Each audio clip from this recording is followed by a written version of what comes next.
1 2 3 4 ಮೀನಿಗೆ ಗಾಳವ ಹಾಕು.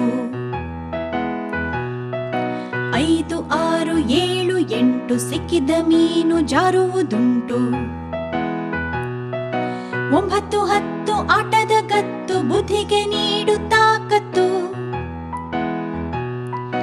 ಇಲ್ಲದೆ ಹೋದರೆ ಏನಾಗುವುದೋ ಮೀನು ಪಾಠವ ಕಲಿಸಿತ್ತು. 1 2 3 4 ಮೀನಿಗೆ ಗಾಳವ ಹಾಕು. 5 6 7 8 ಸಿಕ್ಕಿದ ಮೀನು ಜಾರುವುದುಂಟು. 9 10 ಆಟದ ಕತ್ತು ಬುದ್ಧಿಗೆ ನೀಡು ತಾಕತ್ತು. ಇಲ್ಲದೆ ಹೋದರೆ ಏನಾಗುವುದೋ ಮೀನು ಪಾಠವ ಕಲಿಸಿತ್ತು.